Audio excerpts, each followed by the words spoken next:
hormat Ibu Kepala Desa Pembina Kecamatan Pangarukan, yang saya hormati Ibu Kepala Desa dan guru-guru seluruh yang disampaikan pada hari ini. Pertama-tama, marilah kita mengucap syukur kepada Allah Subhanahu Wa Taala karena berkat rahmat hidayah nikmat yang kita dapat merupakan nikmat Islam yang nikmat sehat.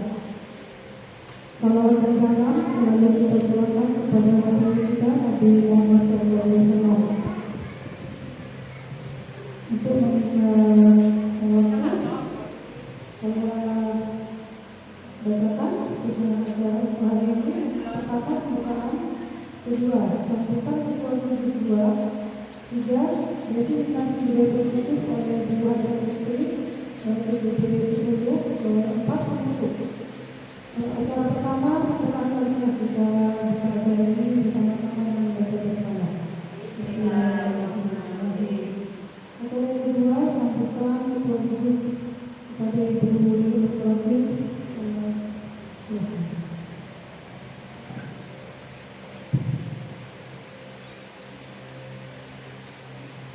Assalamualaikum warahmatullahi wabarakatuh. Bismillahirrahmanirrahim. Alhamdulillahirabbil alamin. Wassalatu wassalamu ala sayyidil anbiya'i wal mursalin sayyidina Muhammadin wa ala alihi wa sahbihi ajma'in. Amma ba'du. Alhamdulillah, pada siang hari ini kita dapat melakukan pertemuan khusus yang akan diisi oleh pengetahuan-pengetahuan baru dari berbagai materi dan juga narasumber dari berbagai lembaga dari anggota Gugus 2 tentunya. Shalawat serta salam semoga tetap tercurahkan kepada Nabi Muhammad SAW. Semoga kelak kita mendapatkan syafaat dari beliau yang berani. Yang terhormat Ibu Kepala PKD Pembina Sebagai Rumah dan rekan-rekan semua anggota Gugus 2 yang sangat saya banggakan. Di sini langsung saja,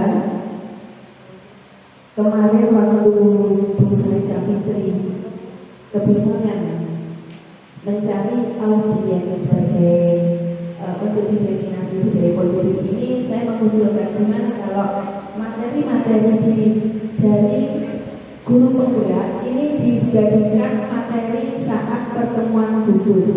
Bagaimana menurut Ibu? Soalnya apapun yang disampaikan, apapun yang diperoleh, ilmu-ilmu yang diperoleh di pendidikan guru penggerak itu semuanya up to date. Dan selama ini kita di Gugus 2 ini kan vakum, tidak ada kegiatan. Beda dengan Gugus 3, Gugus 4, Gugus 1 itu rutin pertemuannya setiap 1 bulan. Nah, saya pun kepingin kita di Gugus 2 itu juga rutin. Kebetulan sekarang Bu Raisa Fitri ini sebagai guru pembina, materi-materinya sangat bagus dan sangat banyak. Tentu nanti ada ini diseminasi positif ini materi terakhir di modul 1. Masih ada modul 2 dan modul 3 yang tentunya nanti sangat diperlukan rekan-rekan semua untuk mengembangkan atau mengelola lembaga, terutama nanti yang di modul 2 ada pembelajaran berdiferensiasi, ada juga pembelajaran sosial emosional, penanaman sosial emosional, kemudian yang satunya lagi itu lupa saya, pokoknya tentang pembelajaran kalau modul 2. Sedangkan modul 3 nanti bagaimana mengelola lembaga menggunakan memaksimalkan aset. Jadi nanti kalau Raisa Fitri butuh audiens dan setiap 1 bulan jangan diundang untuk kegiatan kita di sementara diisi oleh Raisa Fitri sebagai diseminasi positifnya. Gimana menurut teman-teman semua? Saya minta masukannya. Atau mungkin dari lembaga lain yang baru saja mendapatkan ilmu, misal Bu Birit baru dapat dari Kementerian Agama karena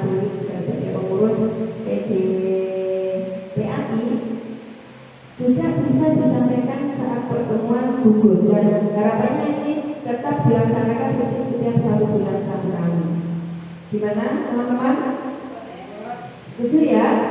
Ya, jadi biar aktif, masa gugus 2 tok yang vakum, tidak ada kegiatan sama sekali. Kalau gugus 3, gugus 4, dan gugus 1 itu rutin setiap 1 bulan. Materinya pun kadang hanya materi lagu baru, kemudian hanya arisan saja. Nah sekarang kita mungkin kalau arisan, kalau mau diteruskan yang kemarin itu kan sudah dibentuk sama Bu Yati, mau dilanjutkan monggo. Seandainya tidak, yang penting kita mendapatkan ilmu dari pendidikan guru penggerak. Tidak semua dari kita berkesempatan mendapat kesempatan untuk mengikuti pendidikan guru penggerak. Nah, mumpung ada rekan kita mengikuti ini, jadi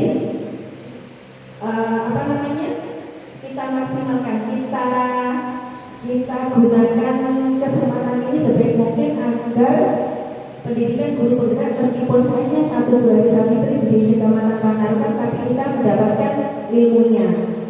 Ya teman-teman ya, siap ya?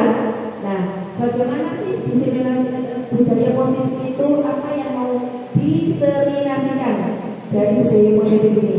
Nanti kita tunggu Bu Savitri menjelaskan apa itu budaya positif. Saya kira dari saya kurang lebihnya mohon maaf apabila ada tutur kata, dan saya harapkan nanti di pertemuan khusus bulan depan dan bulan-bulan berikutnya kita aktifkan kembali. Assalamualaikum warahmatullahi wabarakatuh.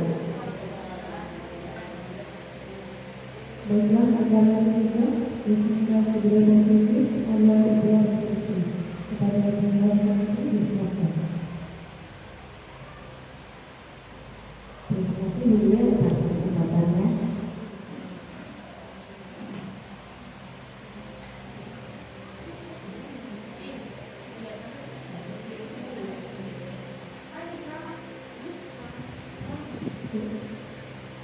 Assalamualaikum warahmatullahi wabarakatuh.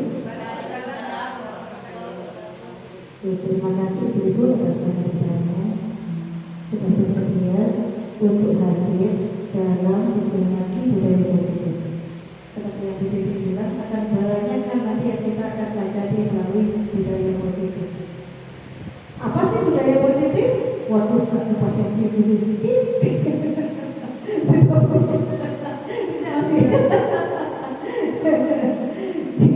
Apa sih budaya positif itu? Nah, sebelum kita ulas tuntas budaya positif, yuk kita semangat dulu, dapat semangat.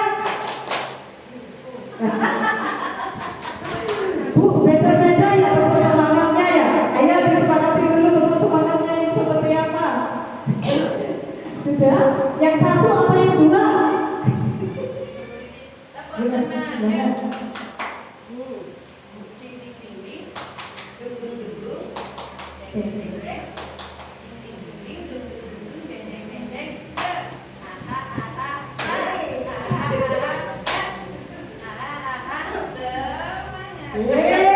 Siapa yang bisa? Siap Ibu? Siap anak-anak yang berapa kali dipimpin?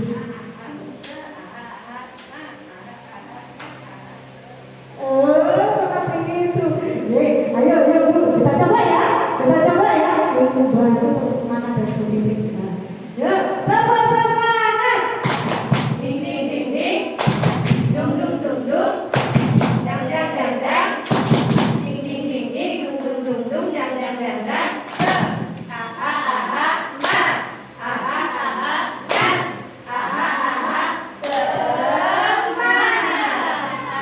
Sudah semangat Ibu? Sudah semangat. Alhamdulillah sudah semangat. Diseminasi budaya positif. Budaya positif ini adalah hal-hal yang membiasakan hal-hal yang positif di lingkungan sekolah.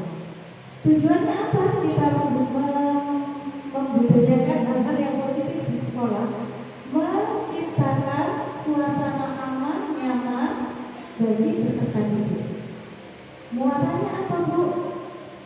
Menjadikan peserta didik yang bahagia. Senang gak Bu kalau anaknya bahagia? Senang gak Bu anaknya bahagia? Senang, pasti senang banget kalau anak bahagia.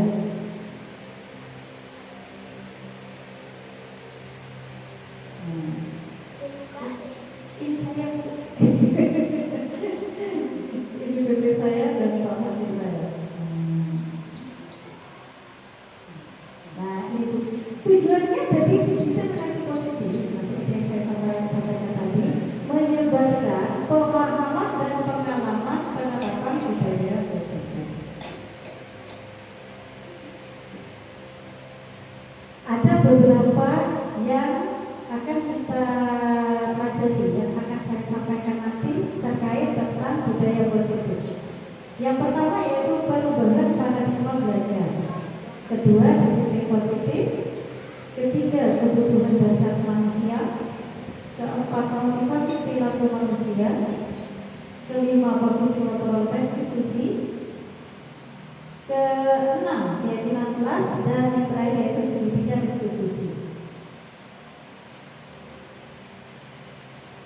Nah, ini yang pertama, perubahan pelajaran dengan paradigma baru. Apa sih tujuan kita itu? Tujuan kita untuk ini pembelajaran dengan paradigma baru. Tujuan kita yaitu menciptakan peserta didik yang sesuai dengan profil pelajar Pancasila. Masih ingat Bu, pelajar profil pelajar Pancasila ada berapa?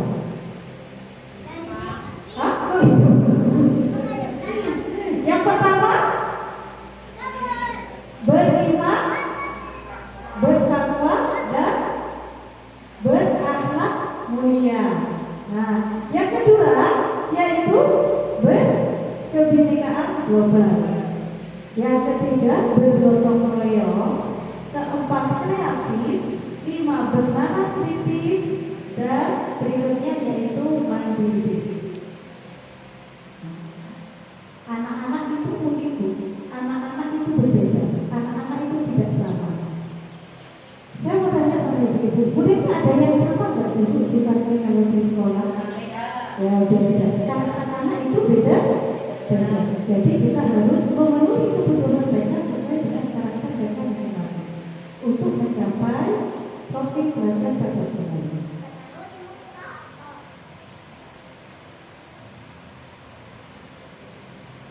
Disiplin yang kedua adalah disiplin positif. Apa sih disiplin positif? Kalau menurut ibu-ibu kata disiplin itu gimana sih? Ada yang mau menyampaikan disiplin itu seperti apa sih?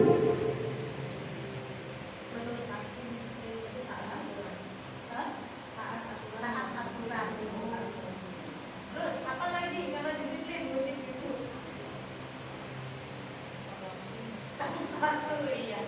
Pokoknya disiplin itu pada intinya taat aturan gitu ya. Pokoknya disiplin itu taat aturan. Kira-kira menurut itu ya agak sedikit menyenangkan nggak sih kata disiplin itu? Agak serem ya Bu kalau disiplin gitu ya. Iya. Iya. Dalam budaya kita kata disiplin itu dimaknai menjadi sesuatu yang dilakukan seseorang kepada orang lain untuk mendapatkan kepatuhan.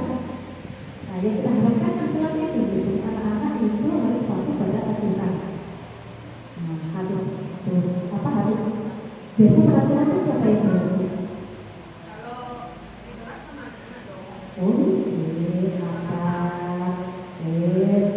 Nah, sebagai pendidik tujuan kita adalah menciptakan anak yang merdeka, memiliki disiplin diri, sehingga mereka bisa berperilaku yang mengacu pada nilai kebajikan. Nah, juga disiplin positif merupakan salah satu cara penanam disiplin yang bertujuan untuk menumbuhkan kesadaran serta memberdayakan anak melakukan sesuatu kebajikan tanpa adanya paksaan. Kenapa kita menumbuhkan kesadaran pada anak tanpa paksaan? Kenapa harus seperti itu?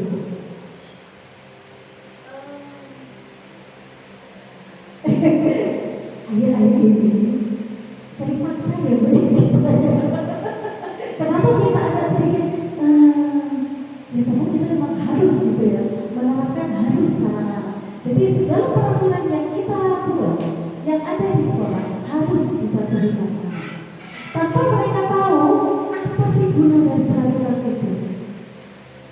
Mereka itu kadang belum tahu apa sih peraturan itu. Untuk apa sih?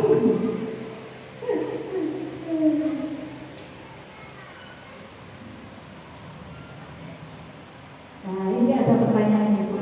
Apakah guru dalam menerapkan disiplin telah efektif di sekolah? Monggo Bu, jawab jujur, sudah efektif belum di sekolah?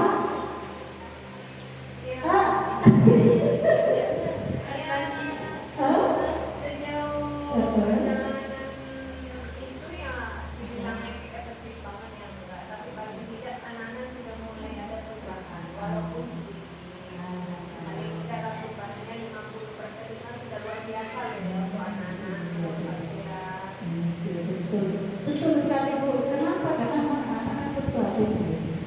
Suatu saat berubah-ubah. Iya, bisa efektif tapi tidak maksimal gitu. Berjalan Bu, disiplin itu berjalan di sekolah tapi tidak maksimal. Oleh karena itu, itulah kenapa kita harus menanamkan disiplin positif yang berpusat pada murid. Jadi anak-anak harus memahami apa sih itu, apa fungsinya, apa gunanya, apa manfaatnya begitu.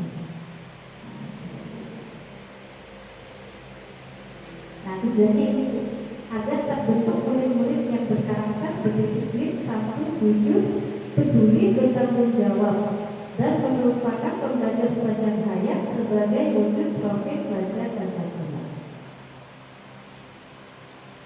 Nah, kebutuhan dasar manusia. Ibu-ibu banyak tanya ya saya ya. Ya karena kita sharing di sini ya, sharing sambil sharing. Di sekolah kira-kira adakah anak-anak yang tidak mau masuk kelas? Ada. Rata-rata ada yang ada. Terus pernah ditanya enggak Bu, kenapa mereka nggak mau masuk? Hah? Mau main terus? Ada anak-anak nggak mau dijawab. Terus ada lagi apa biasanya alasannya? Kadang itu Bu, tidak ingin ikut guru itu, tapi dia bukan ada di kelas guru. Oh, nggak sesuai gurunya nggak mau. Kadang kan ada murid memang yang apa istilahnya apa ya? Dan kan sama-sama guru ya. Oh iya betul. Nah ini yang kita mau ulas sekarang. Kenapa sih anak-anak seperti itu? Kenapa sih ada pelanggaran? Kenapa sih segala peraturan itu ada saja mesti yang dilanggar? Nah, kita di sini mempelajari tentang kebutuhan dasar murid. Nah, kebutuhan dasar manusia, bukan cuma murid, ibu kita juga manusia, murid juga manusia. Nah, kebutuhan dasar manusia itu ada 5. Yang pertama itu bertahan hidup. Bertahan hidup itu yang meliputi bertahan hidup seperti makanan, pakaian, dan katakanlah kebutuhan primer yang harus dipenuhi. Nah, terus yang kedua yaitu kasih sayang dan rasa diterima. Nah, seperti yang Bu Neva tadi bilang, aku maunya guru yang itu aja. Jadi mereka yang mereka berikan itu apa? Kasih sayang dari guru itu. Nah, itu lah. Harga diri, keinginan tuh kita anggap. Nah, itu yang disebut kasih sayang. Kemudian penguasaan. Nah, ada nggak Bu yang saat jika ada anak-anak yang melanggar, itu mereka bilang, aku senang kalau mereka ikut aku. Ada nggak yang muridnya seperti bosi gitu loh? Pokoknya temannya harus ikut dia. Ada. Itu loh bisa dideteksi dari kebutuhan dasar mereka yaitu penguasaan. Mereka itu berkuasa. Mereka ingin diakui aku loh pemimpin. Seperti itu.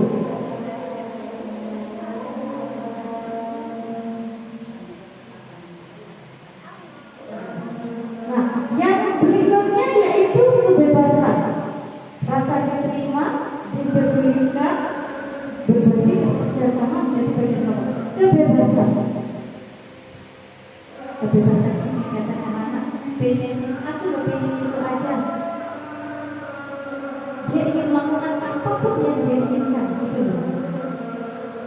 Itu adalah kebutuhan dasar kebebasan.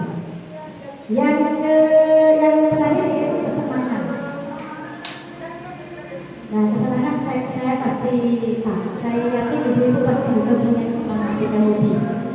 Apa saja sih yang menjadi kesenangan kita? Otomatis kita akan butuh itu. Lepas dari stres, itu juga merupakan kesenangan. Apa yang kita lakukan untuk lepas dari stres? Coba saya tanya, ibu-ibu itu senangnya apa sih untuk melepaskan lelah, melepaskan penat gitu?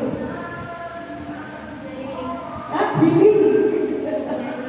Ini kalau kita di rumah.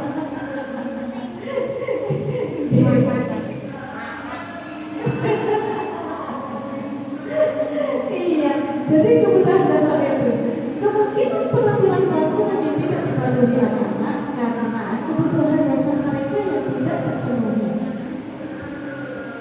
Kebutuhan seperti bertahan hidup, kasih sayang, penguasaan, kebebasan dan kesenangan ini mereka tidak terpenuhi. Jadi sebagai guru, tugas kita untuk menganalisa dan memenuhi kebutuhan mereka agar mereka menjadi pribadi yang bahagia, menjadi pribadi yang berakhlak mulia.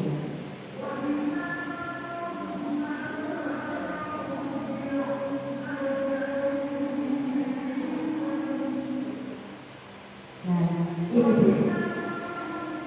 ketika murid melakukan perbuatan yang bertentangan dengan nilai kebajikan, seperti yang saya sampaikan tadi, bisa jadi karena mereka itu tidak terpenuhi kebutuhan dasarnya. Jadi tugas kita untuk menemukan solusi dari kebutuhan mereka yang tidak terpenuhi. Kira-kira kebutuhan anak itu sama nggak, Bu? Sama nggak ya? Nggak sama. Kebutuhan anak itu beragam, tidak sama. Jadi kita tidak bisa menyamaratakan itu.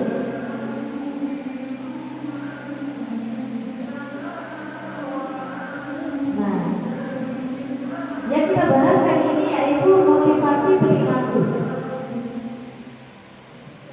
Nah, ini Bu, motivasi perilaku manusia. Ada hukuman, ada mendapat imbalan, ada menghargai diri atas nilai kebaikan yang ada pada diri. Maksudnya seperti ini, Bu. Saat anak mulai patuh pada peraturan yang kita terapkan, ibu itu bisa menjelaskan kenapa anak itu mulai patuh. Kenapa anak itu bisa patuh? Di sekolah diapain Bu anaknya biar patuh? Nah, apresiasi itu. Ada yang ngasih hukuman? Alhamdulillah, iya tidak boleh hukuman sekarang sudah dibebaskan. Tidak pakai keluar nanti kalau dihukum. Nah, terus yang kedua yaitu mendapat apresiasi. Apresiasi Bu. Ada yang kasih hadiah Bu. Biasanya seperti ini. Ayo siapa yang sudah hafal surah Al-Falaq, nanti Bu guru kasih coklat. Ada masih yang seperti itu? Ada. Ada. Ayo yang bisa datang pagi, nanti Bu guru kasih permen. Ada Ibu? Ternyata itu namanya yaitu motivasi ekstrinsik, motivasi dari luar.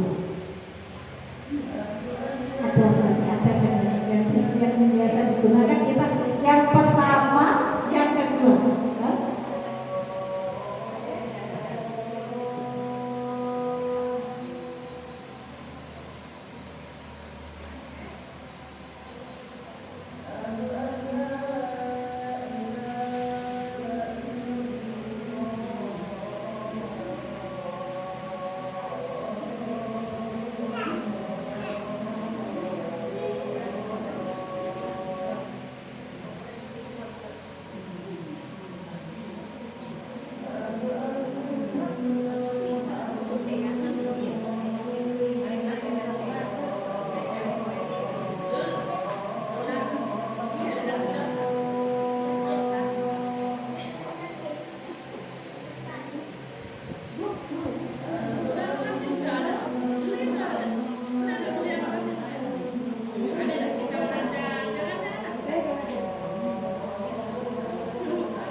Lanjut Ibu. Lanjut Bu. Tepuk satu.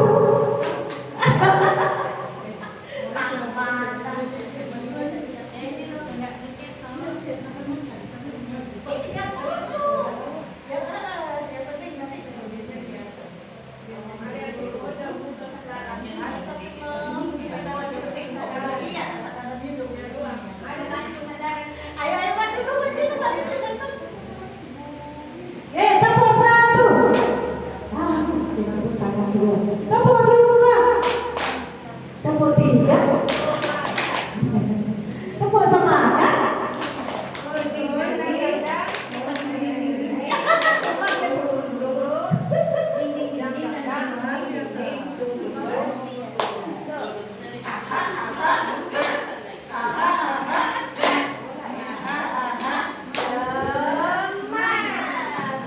Semangat ya Bu. Nah, kita ulang lagi. Diulang lagi, kita mulai lagi. Nah, menghindari ketidaknyamanan dan hukuman dan juga mendapat imbalan itu merupakan motivasi ekstrinsik. Kenapa dikatakan ekstrinsik? Karena itu adalah motivasi dari luar, tidak dari dalam diri anak. Sedangkan untuk menghargai diri sendiri atas nilai kebajikan yang ada dalam dirinya, itu merupakan motivasi intrinsik yang ada di dalam diri anak. Jadi tugas kita yaitu menumbuhkan, membangkitkan motivasi intrinsik, motivasi dari dalam diri anak. Kalau cuma diberi hukuman, diberi luar, itu pikiran anak-anak nanti, berarti kalau aku berbuat seperti ini, aku akan dapat gagal. Belum ada kesadaran diri. Apa yang harus dilakukan mereka untuk menjadi anak yang hebat, menjadi anak yang sesuai dengan nilai-nilai kebajikan.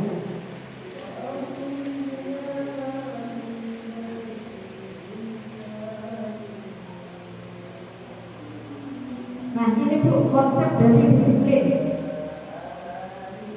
Yang pertama hukuman, kedua penghargaan, ketiga konsekuensi, keempat restitusi. Identitas gagal, kenapa bisa dikatakan gagal?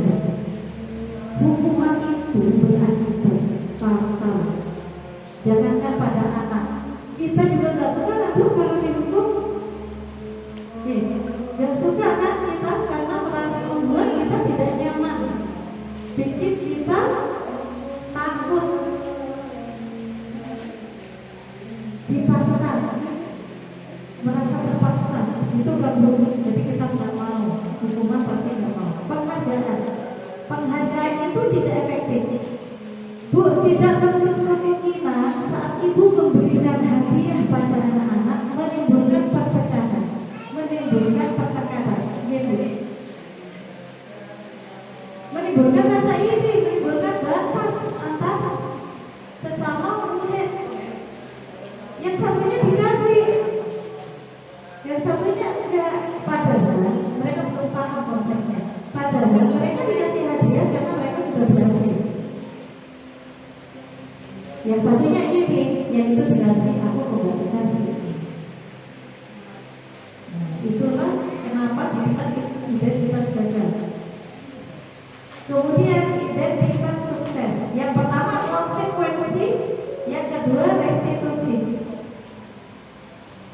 Ibu-ibu, saya boleh minta tolong ibu-ibu untuk menyimak yang ada di layar enggak? Bisa tolong sampaikan perbedaan dari keempatnya. Ada yang mau menyampaikan?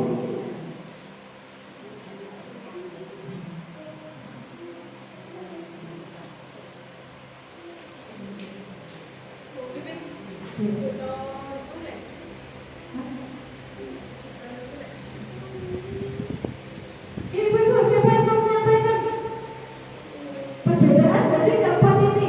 Hukuman, penghargaan, konsekuensi, dan restitusi.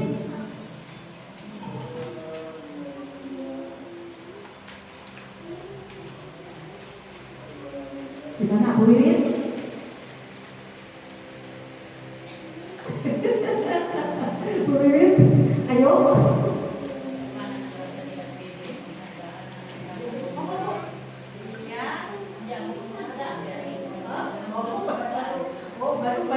dua. Belum yang ini. Ayo. Perbedaannya maksudnya. Iya, membandingkan. Silakan nanti dinarasikan hukuman itu seperti apa dan dampaknya nanti berapa. Kalau hukuman itu cenderung ini menurut Iya. Bu, boleh pakai ini? boleh dong. Boleh dong pakai mic lah. Makanya.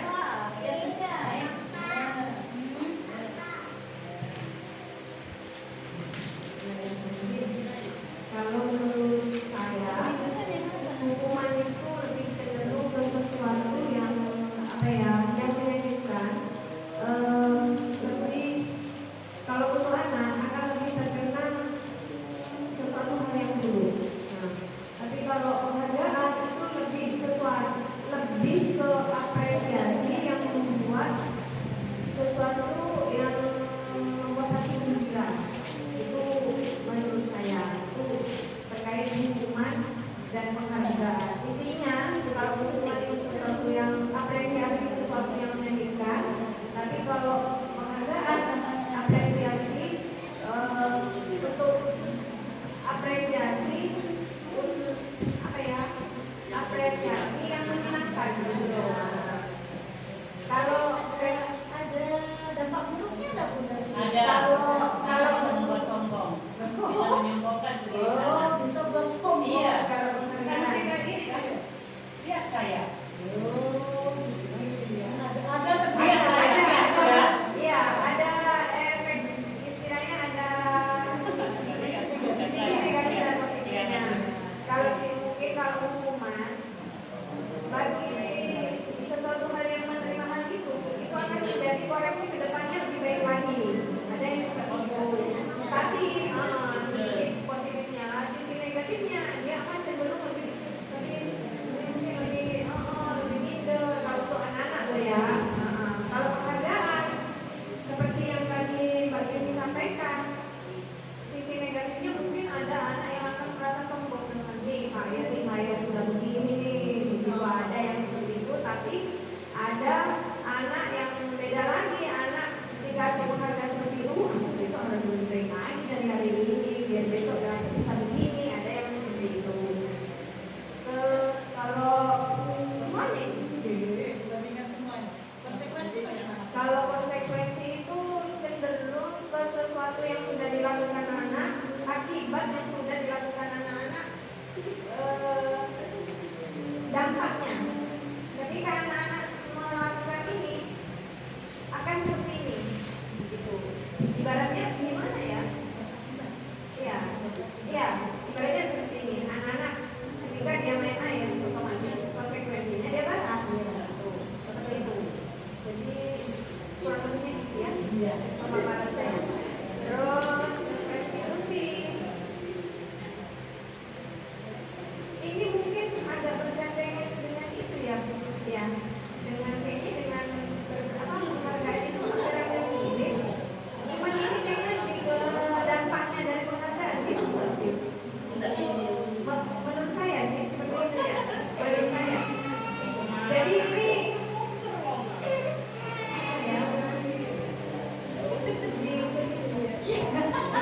mungkin teman-teman ada yang mau tambahkan ya?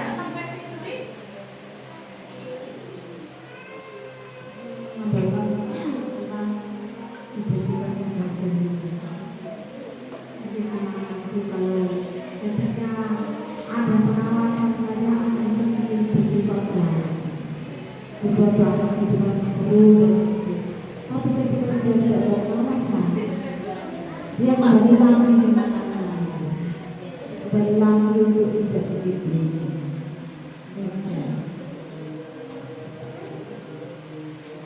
Ibu terima kasih atas responnya. Hukuman itu sesuatu hal yang membuat tidak nyaman. Dan berakibat fatal bagi anak-anak. Yang kedua yaitu penghargaan, ada sisi positif negatifnya juga tadi sudah disampaikan sama Bu Wiwi. Nah, konsekuensi, benar seperti kata Bu Wiwi, anak-anak bisa memahami sebab dan akibat segala perbuatan. Nah, seperti tadi, kalau main air dia basah, Kalau sudah basah, gimana? Nah, terus kemudian restitusi. Restitusi itu artinya seperti yang saya sampaikan tadi, untuk membangkitkan motivasi inspirasi dari dalam.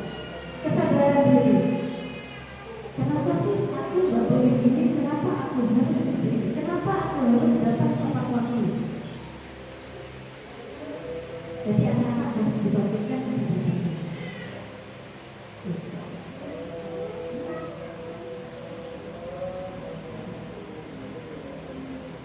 Nah, konsep disiplin.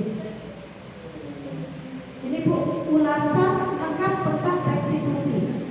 Menurut James Wilson, restitusi adalah proses menciptakan kondisi bagi murid untuk memperbaiki kesalahan mereka, sehingga mereka bisa kembali pada kelompok mereka dengan karakter yang lebih kuat. Restitusi juga proses kolaboratif yang mengajarkan murid untuk mencari solusi untuk masalahnya dan membantu murid berpikir tentang orang seperti apa mereka dan bagaimana mereka harus memperlakukan orang lain. Nanti ada contohnya untuk melakukan restitusi.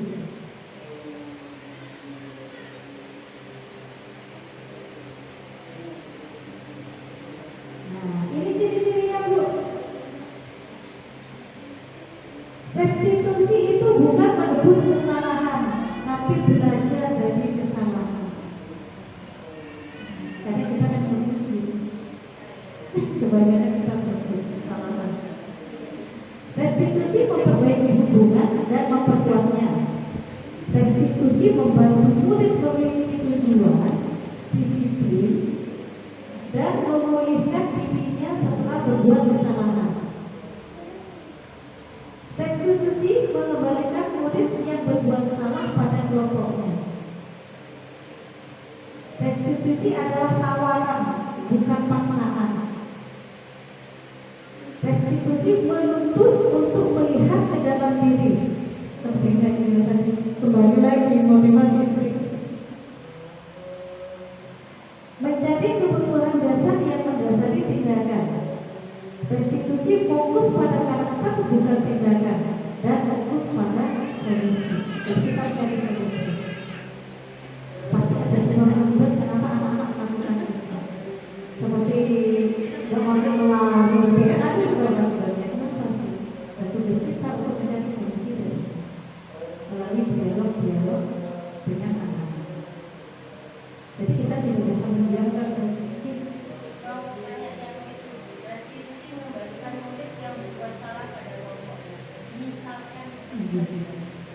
Misalnya seperti itu, Bu. Mengembalikan murid yang berbuat salah kembali ke kelompoknya. Biasanya ada nggak anak-anak yang melanggar peraturan tapi dikucilkan sama temannya? Biasanya dia itu sama orang. Biasanya kan anak-anak seperti itu.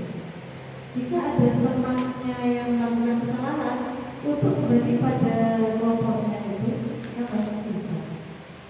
Di sini kita akan mengajak anak-anak mencari solusi. Seperti sekarang katakanlah anak yang suka mukul temannya, seperti itu. Kita menanyakan dulu, apa motivasi dia memukul temannya? Agak sulit dia bukan anak TK ya. Kenapa? Karena bahasa yang terbatas, bahasa yang tidak dimengerti sepenuhnya. Kosakata mereka kan tidak banyak. Jadi kesulitannya mungkin di sini. Nah, kita tanyakan kembali apa motivasi dia, kenapa harus melakukan itu dan bagaimana caranya mengajak anak untuk bernalar kritis. Tapi tidak menutup kemungkinan, Bu.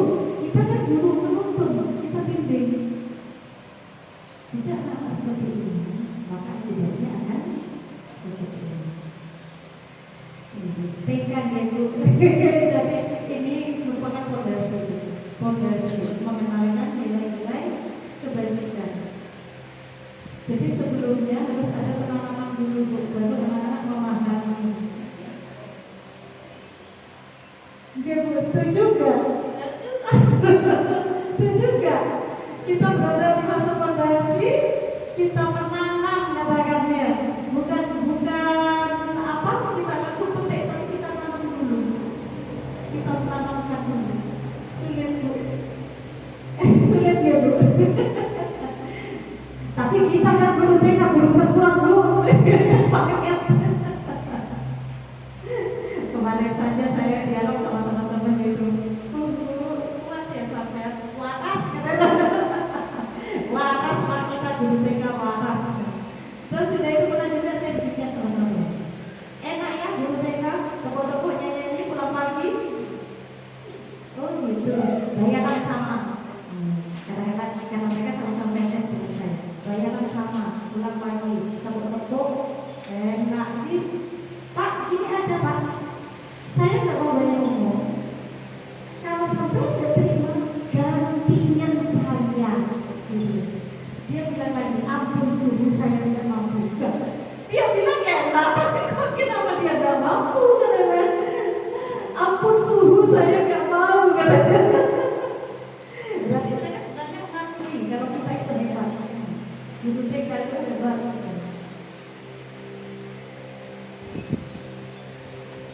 Nah, ini ada contoh kasus.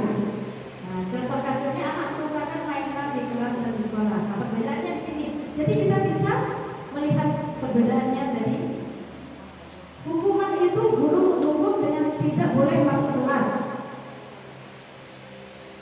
tak boleh lagi main. Mainannya merusakan. Pernah nggak kita gitu? Kalau TK ada. Enggak ya. Oh gitu ya. Kalau kita bertek buat guru mana? Benar anak-anak. Itu kayak masih kalau masak sedikit. Kalau masak sedikit gimana? Iya. Otomatis kita nggak mengerti kita manusia ya. Iya. Pastinya awal pasti dihalusi pasti. Tapi kan pasti ketemu dengan anak yang wah, masya Allah. Ada spesial pokoknya. Subhanallah gitu ya. Ada spesial. Terus apa? Yang sudah istilahnya semua guru udah bisa istilahnya nggak bisa menaklukkan. Kalau bertemu temannya nggak apa-apa. Ini terus kumpul temannya kan otomatis refleks nih. Nah, otomatis itu sudah nalurinya itu pasti sudah. Sudah manusiawi, manusiawi. Kita ini manusia tidak luput dari kita punya emosi ya. Mama astagfirullah gitu kan ya. Kalau masih bisa menahan itu pasti astagfirullahaladzim, astagfirullahaladzim, tidak perlu. Tapi ujungnya kita malah diketawain ya. Kaki lama astagfirullahaladzim. Padahal mereka itu juga ngikut malah. Kita bilang astagfirullah, mereka juga bilang astagfirullahaladzim. Ya, enak ya Bu jadi guru TK, ada stresnya, ada senangnya. Korban poster hidup kita. Nah, kemudian yang kedua yaitu konsekuensi. Guru memberikan konsekuensi untuk memunculkan mainan. Guru tegas, anak menghormati peraturan. Iya, memang kadang-kadang kita tegas. Iya. Memang harus ditegasi. Nah, begitu anak-anak merusak mainan, apa konsekuensinya? Kadang kita tanyakan sendiri ya Bu, lah rusak mainannya gimana? Ya, gimana? Ada yang bilang ganti ibu. Enteng mereka bilang ganti ibu. Apa? Dapat mana uang yang minta mama? Seperti itu. Tegas dan marah ini perbedaannya kok. Tulis gimana? Mungkin dari nada aja Bu. Ya. Dari nada sama kalau enak. Kalau marah kita gini Bu. Kalau tegas kita datang biasanya wajahnya.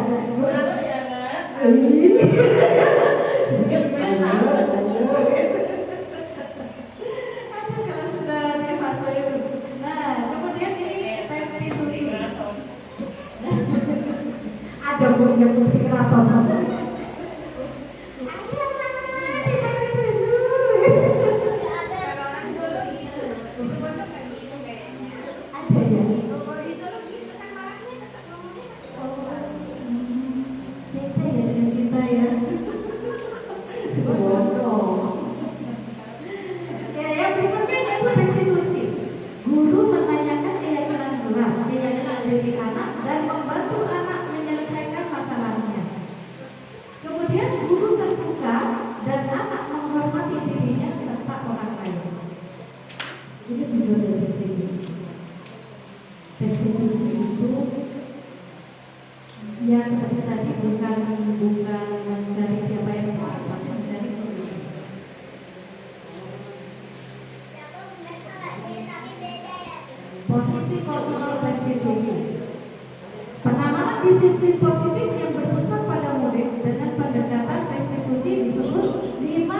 bagaimana konsekuensinya?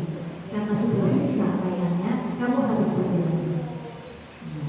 Yang terakhir yaitu manajer. Apa kamu tahu kesalahanmu? Bagaimana kamu memperbaikinya? Kira-kira, Bu, coba Bu, pegang dada masing-masing kita dan posisi mana ya sekarang ya? Astagfirullahaladzim, Bu. Astagfirullah.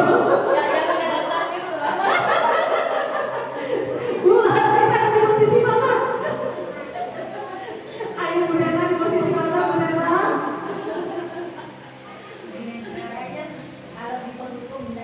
Oh, kita sudah meninggalkan penghukum. Karena itu tingkatnya bukan TK. Oh, bukan kita. Mantau. Kalau pemantau manajer sama teman yang di bawah itu kayaknya jago. Oh iya. Alhamdulillah,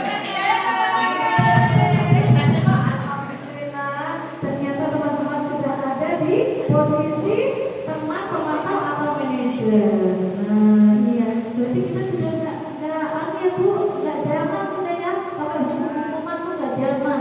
Terus ini lagi membuat anak-anak merasa bersalah. Tuh kan, rusak kan? Oh, gimana kalau saya kita sudah nggak lagi ya Bu? Iya, sudah nggak zaman. Anak-anak itu sudah tahu kalau kita diem, anak tahu kita diem marah. Gitu. Jadi nggak usah banyak kalau sama yang ngomong mereka sudah pasti tahu. Nah, alhamdulillah sudah ada di posisi yang aman kita.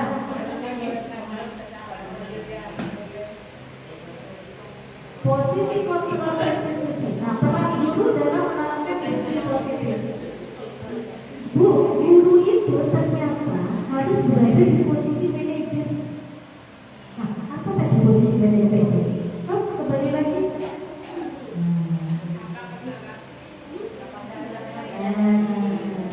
Kontak dari kesalahan.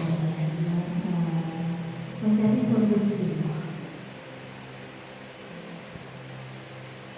Nah, apa yang harus dilakukan untuk mencapai posisi manajer? Murid menjadi pribadi yang mandiri di bidangnya, bertanggung jawab atas segala perilaku dan sikapnya, dan pada akhirnya dapat menciptakan lingkungan yang positif, nyaman, dan aman. Kalau posisi manajer, Bu, kita kan sudah bisa mengajak anak-anak untuk mengkomunikasikan semua pelanggaran yang dia dari motivasi dia apa, penyebabnya, kenapa melakukan itu, dan harus bagaimana. Terus caranya anak-anak memperbaiki itu bagaimana? Nah, itu posisi manajer. Kita harus paham betul tentang karakter anak ini.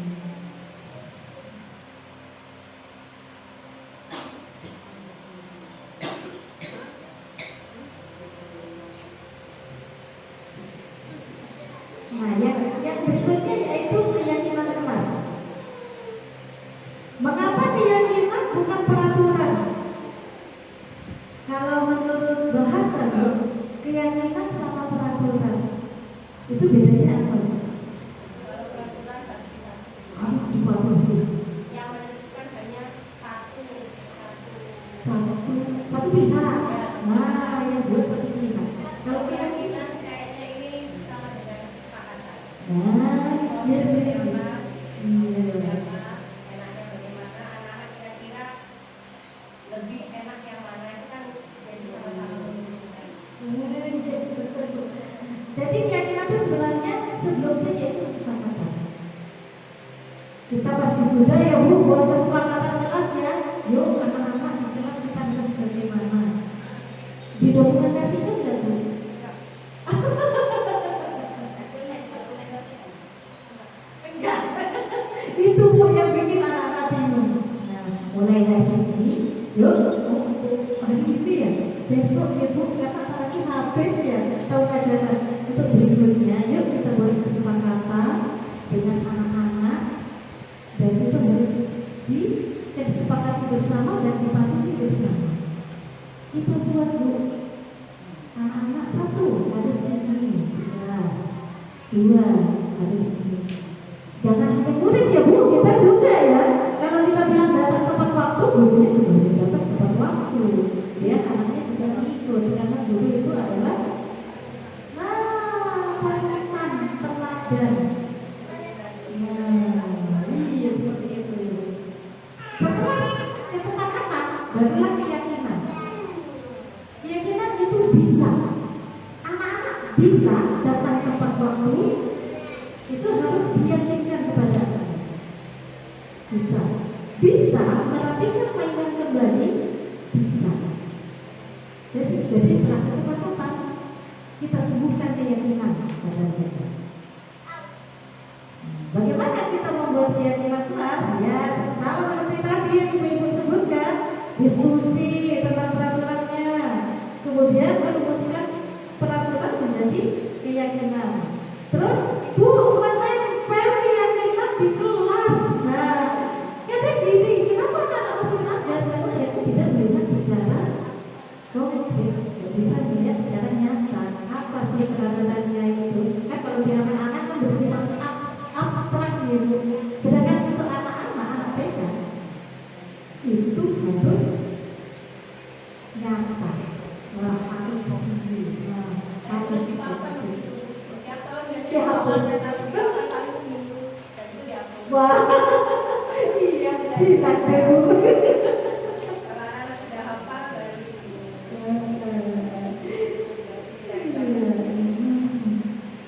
Keyakinan kelasnya itu biasanya dibuat tuh per apa sih itu? Per tahun apa keyakinan kelas dibuat per tahun apa per semester atau per bulan? Kalau saya sekarang ini kayak per tahun. Per tahun ya. Tapi yang umum, maksudnya itu peraturan setiap hari yang umum. Jadi kita kesepakatan di lain itu ya. Mengkondisikan taktik sesuai dengan kondisi masing-masing, sesuai dengan kondisi murid. Mungkin ada peraturan yang kali ini nggak masuk di keyakinan kelas, kita bisa tambahkan. Jadi ada evaluasi. Jangan lupa ya Bu, setelah ini ditempel keyakinan kelas. Biar ingat.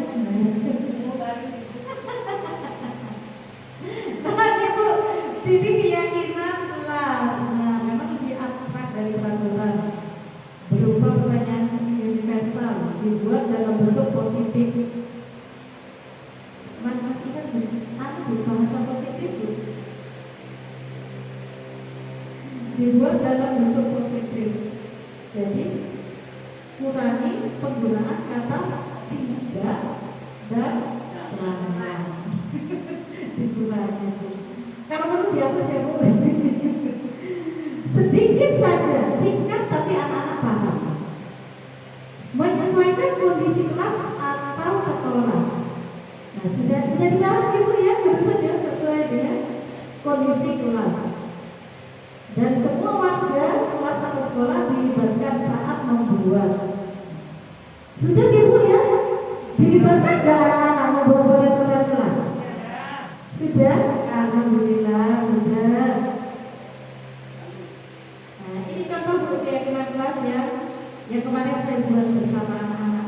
Datang tepat waktu, mengucap salam, terus menyayangi teman, merapikan kelas setelah bermain, santun berbicara, membuang sampah di tempatnya. Nah, permasalahan kita jadi santun berbicara. Mungkin berbeda ya Bu yang sekolah ya. Di sekolahnya Ibu kira-kira ada yang punya masalah dengan tata bahasa,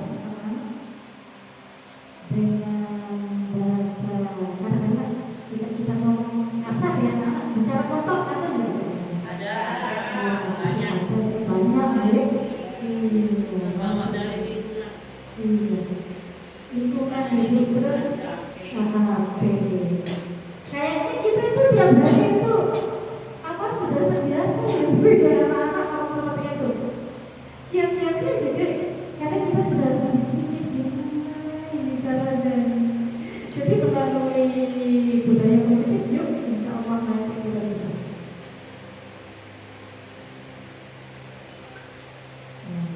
Berikutnya yang kita bahas itu segitiga restitusi.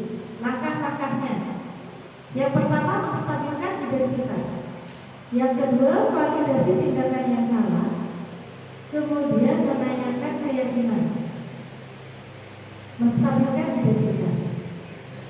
Kita tidak menyalahkan setiap anak yang melakukan pelanggaran.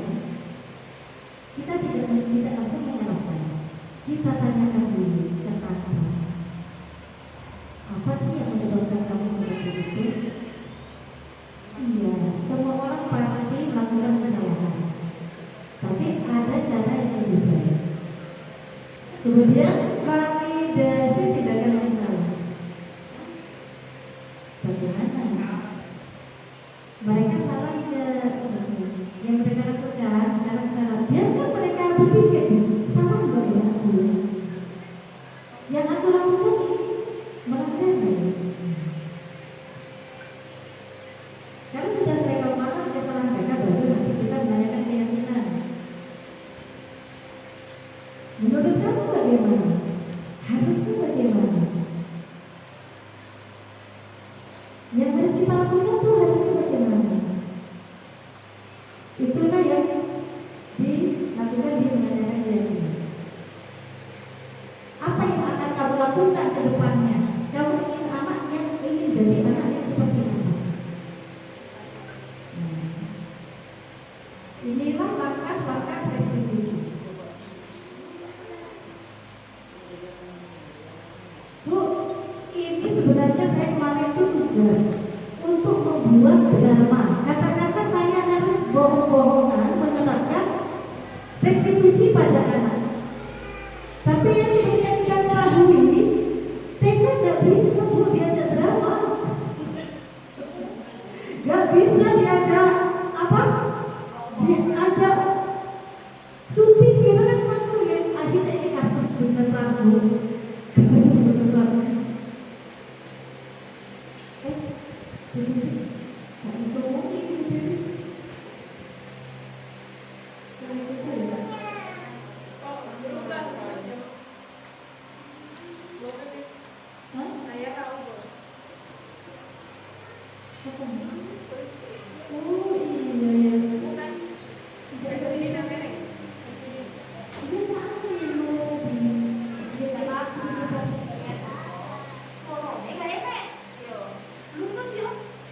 Saya tahu itu lutut. Apa dia beli lutut tadi? ALBT. Oh, gini.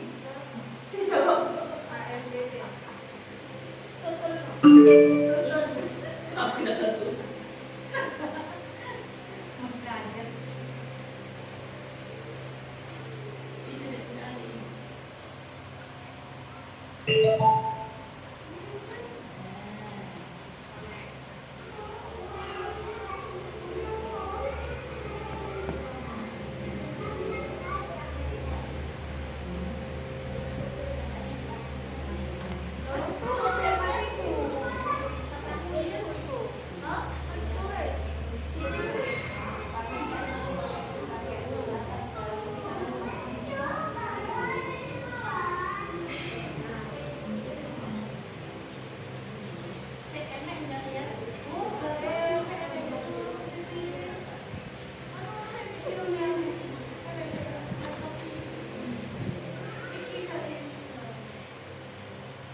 Usul punya usul itu sebenarnya panjang. Sama-sama bermau aku, sama-sama merasa benar. Kan anak-anak dosen teknisnya masih tinggi. Ya kita nggak bisa seperti anak-anak yang sudah dewasa, anak-anak yang sudah mengerti. Jadi itu cukup menguras emosi sih sebenarnya, menguras waktu juga. Hanya saya tanyakan, usul punya usul, ternyata awalnya si anak yang rambutnya pendek itu minta uang sama anak yang rambutnya panjang, dan dikasih mahal. Karena dia rasa tak temannya marah, dipukul. Dipukul yang satunya marah, dipukul juga. Akhirnya jadi langsung berpukulan, satunya nanya. Biasanya kalau seperti itu. Iya.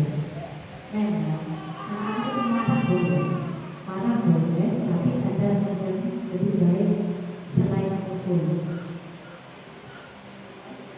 Mukul boleh tidak ya? Kemarin kan kita sudah buat keyakinan kesepakatan. Mukul boleh tidak ya? Tidak boleh juga. Kenapa tidak menyayangi? Terus sekarang bagaimana?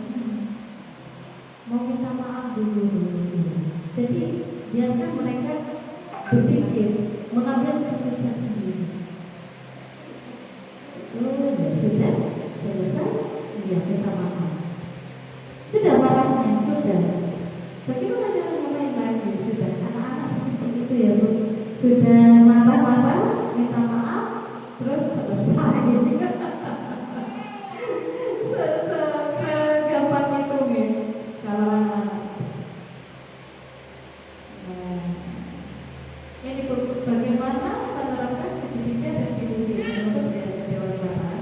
Pendidikan itu yaitu pendidikan yang menuntut. Kenapa menuntut? Kita memang berikan merdeka Bu, merdeka tapi bukan pas sebebas-bebasnya ya Bu. Merdeka apa aja dikerjakan, bukan. Kita bebaskan anak sebebas-bebasnya, bukan. Anak-anak bebas memenuhi kebutuhan mereka sesuai dengan kebutuhannya, sesuai dengan karakter mereka. Tapi tetap kita yang menuntut, memfasilitasi. Nah, seperti itu. Bukan pas bebas guys, jangan belajar apa saja bersemangat, bukan. Iya, apa batasan yang harus disampaikan pada menghamba dan berdosa kepada mereka. Tidak apa ya? Benar kita ini guru itu tugasnya membimbing anak-anak. Kita menghamba pada mereka. Kita itu harus memenuhi kebutuhan mereka. Kebutuhan apa yang tidak ada dari mereka. Kalau guru TK spesial ya, spesial banget. Spesial banget. Kita jadi psikiater bisa, jadi ART bisa.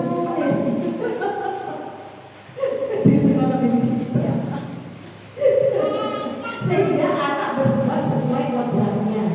Yang dinamakan sesuai kodratnya, anak yang ahli dalam menggambar belum tentu ahli dalam mengenal simbol.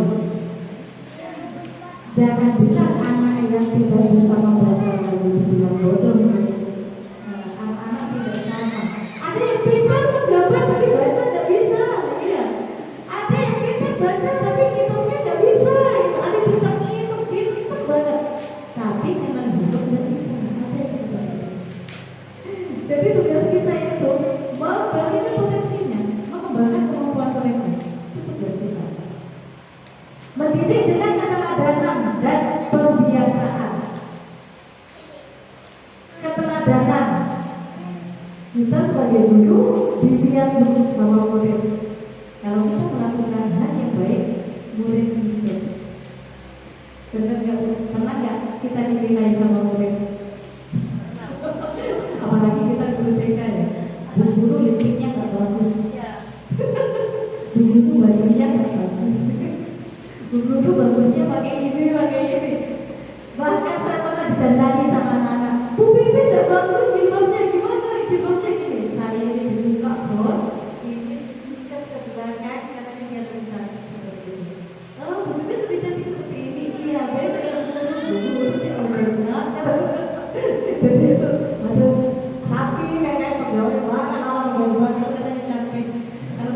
ngajar kan. Terus mengajarkan enggak kita diprotes. Kita sudah melakukan keyakinan. Kita harus datang tepat waktu. Terus saat kita datang, bukunya apa? Sebelum kita menyampaikan pada anak, mengajak anak untuk patuh, kita dulu yang harus patuh. Kita dulu, karena kita belajar. Loh, kalau kita mau mengajarkan orang-orang tepat waktu, kita harus lebih tepat waktu dari anak. Kalau kita mengajarkan anak-anak pada disiplin, karena mencintai lingkungan, mencintai kebersihan, kita dulu. Kita duluan dulu yang bersih-bersih dari anak-anak itu. Kadang kita bersama dulu apa aja, dulu apa aja yang bersih-bersih. Seperti itu kan Bu. Iya, jadi kita adalah teladan. Kita dicontoh sama anak. Menyeluruh, konsisten dan berkesinambungan. Konsisten. Apa itu konsisten? Tetap. Secara rutin. Konsisten juga rutin. Rutin kita lakukan. Kebiasaan-kebiasaan yang sudah kita terapkan, keyakinan-keyakinan yang sudah kita sepakati, itu harus konsisten dilaksanakan dan berkesinambungan, berlanjut. Bu, di sekolah itu cuma berapa waktunya gitu? Sedikit gitu. Berapa jam kita di sekolah? Anak-anak 3 jaman gitu. Sedangkan waktu yang paling besar adalah di rumah. Supaya berkesinambungan, kita harus melakukan kolaborasi, kerjasama dengan orang tua. Sudah Bu, kerjasama dengan orang tua Bu? Sudah Bu, tapi belum konsisten. Iya, sudah Bu, tapi belum konsisten gitu. Iya, kita sudah melakukan, kita sudah kerjasama, kita sudah parenting, kita sudah membuat buku-buku. Nah, untuk menyampaikan apa yang kita ajarkan ke anak-anak di sekolah untuk diterapkan lagi di rumah. Tapi kan dia kita beri konsisten. Yuk, kita konsisten yuk, biar berkesinambungan, biar berlanjut dari sekolah, berlanjut juga di rumah. Bisa Bu? Oh, Bu, kok masih di rumah? Insya Allah bisa.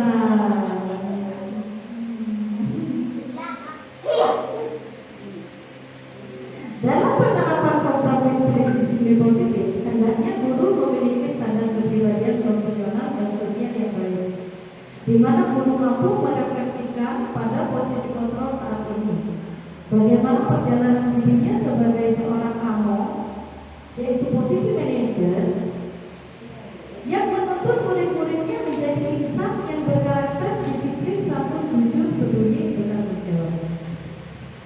Melalui keyakinan ini, melalui keyakinan yang sudah kita buat,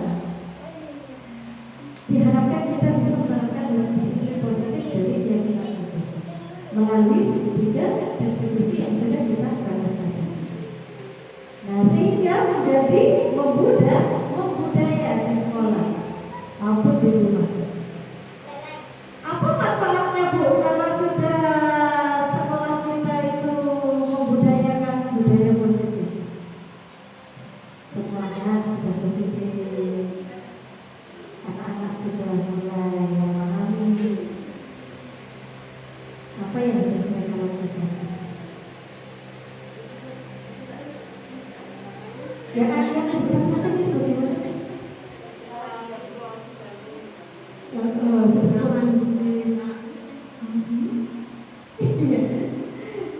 Jadi gini Bu, jadi jika sekolah kita sudah melakukan budaya positif, otomatis anak-anak ini sudah mulai bisa mematuhi keyakinan agama.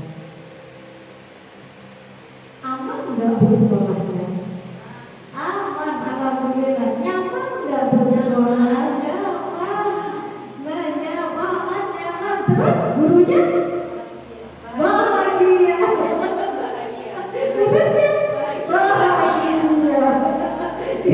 yang diharapkan dari budaya positif. Tujuan dari budaya positif yaitu menciptakan suasana yang kondusif, menciptakan suasana yang aman, nyaman, dan bahagia di sekolah.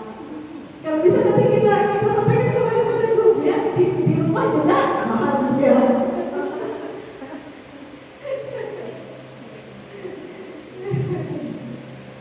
Nah ini Bu, kembali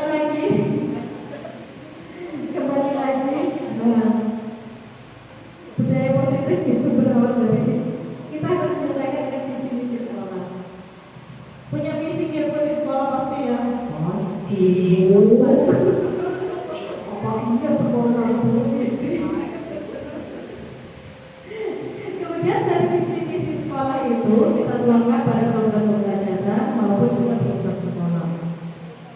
Nah, melalui program pembelajaran, melalui program pembelajaran dan program sekolah ini, kita ciptakan juga, kita buat keyakinan kelas. Setelah itu kita laksanakan secara konsisten dan berkesinambungan, kolaborasi dengan orang tua. Jadi tidak hanya di sekolah, tapi juga di rumah. Setelah semua tercipta, maka terjadilah disiplin positif. Kalau sudah disiplin positif tercapai dan budaya, sampai budaya positif, kita kembali lagi. Kenapa Bu sekolahnya pas? Kalau sudah budaya positif bisa dibudayakan di sekolah kita, aman, nyaman, bahagia, menyenangkan. Seperti itu Bu. Alhamdulillah sudah pada akhir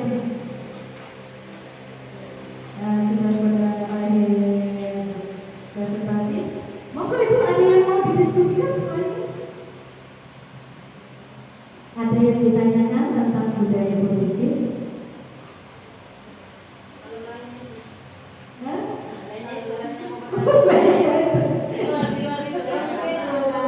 Masih berkaitan. Monggo Bu.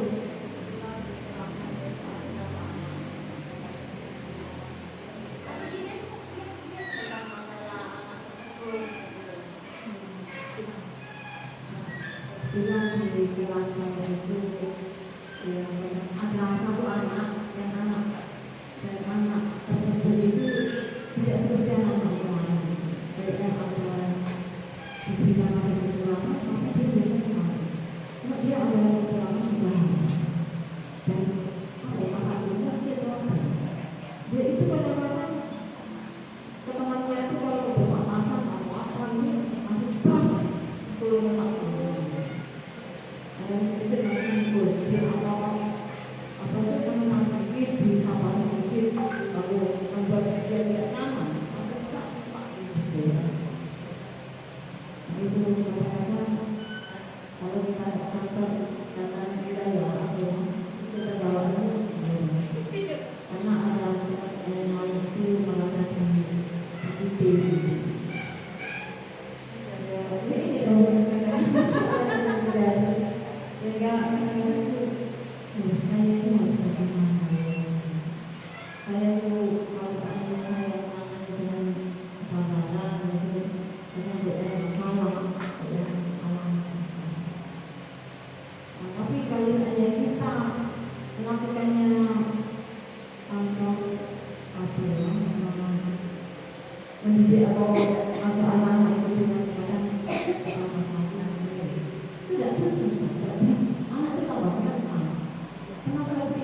gini Bu, sama seperti kasus yang saya hadapi kemarin.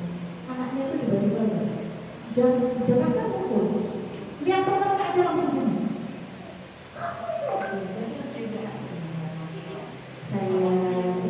Saya berhati, saya belajar ngomong, anak-anak juga sedikit sebenarnya dibaca dan belajar ngomong. Ada masalah keluarga. Dia sering melihat katakanlah kekerasan di keluarga. Jadi pukul-pukulan itu dianggap biasa. Oh seperti itu ternyata. Dan dia tidak cerita. Kalau anaknya seperti ini dulu, seperti ini dulu cerita.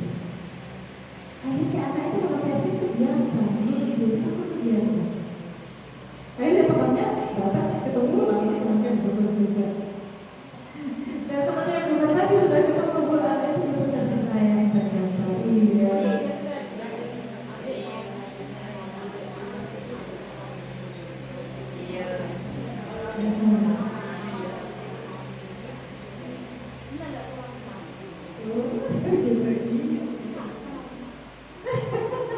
Iya, itu adalah bentuk kasih sayang. Kita harus memahami, kita tidak bisa menyalahkan anak-anak. Ini nakal, bukan nakal. Karena kebetulan dari sampainya tidak terpenuhi. Seperti kata sudah ketemu anak yang juga kasih sayang. Ayo, lakukan dia baik yang berperhatian.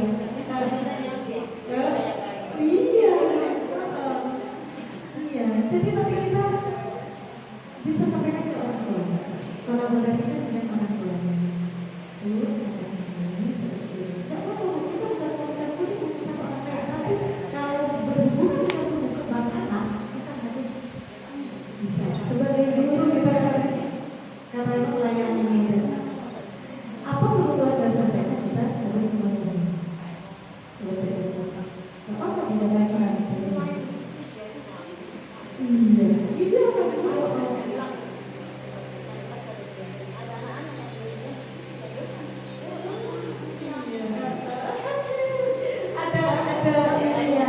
ada sisi positif negatifnya pasti. Iya, betul.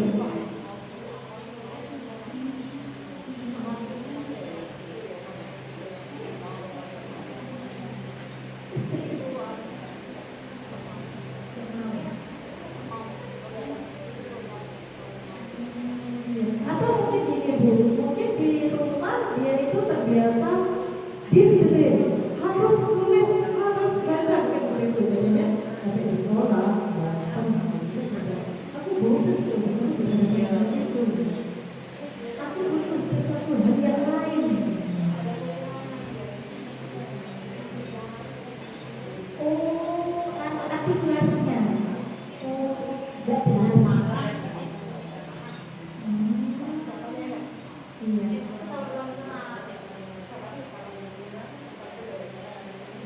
Iya, itu butuh perhatian kalau artikulasi itu pengucapan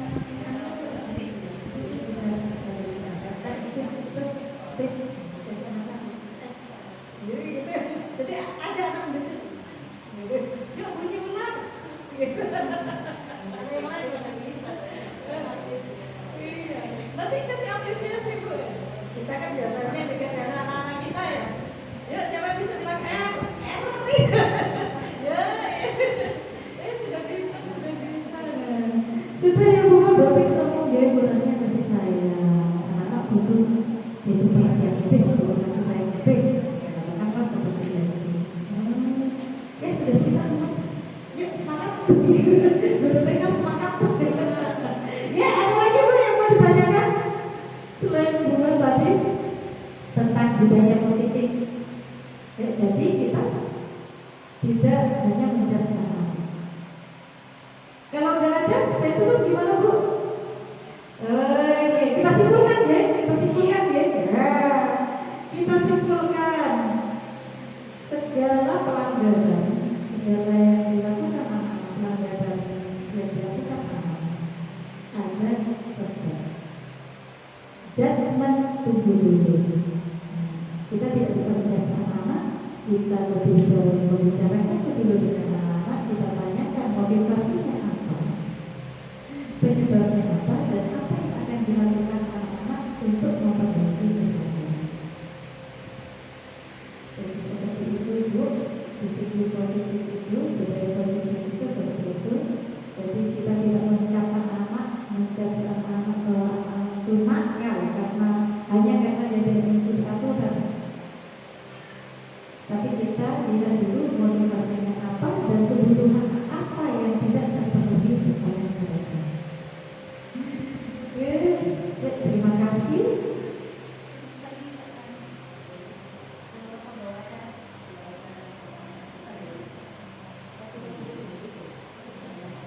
Ya sudah Bu, terima kasih sekian penyampaian saya. Semoga menjadi sesuatu yang bermanfaat bagi kita.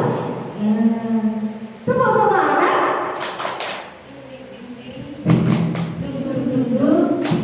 Deng deng deng deng, ding ding ding ding, dung dung dung dung, deng deng deng deng.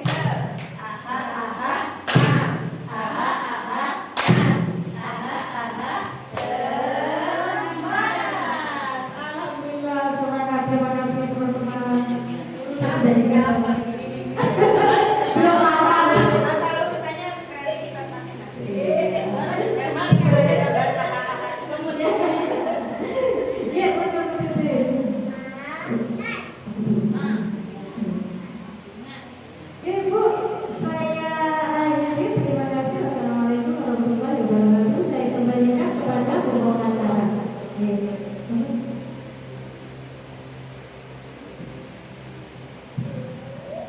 Alhamdulillah, ilmu yang sangat luar biasa. Tentunya teman-teman semua pernah mengalami suatu permasalahan ketika menangani putra-putri murid-murid kita di lembaga masing-masing.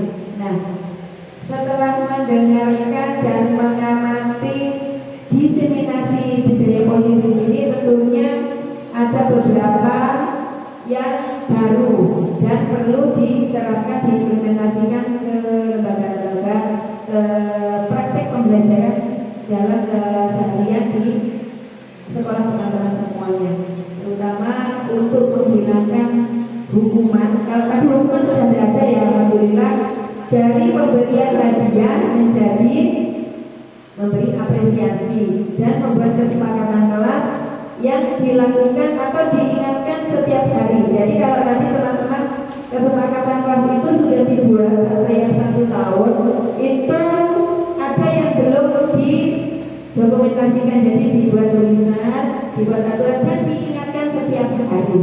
Jadi anak-anak itu dengan mengingatkan setiap hari, anak-anak akan ingat, kemudian bisa melakukan dan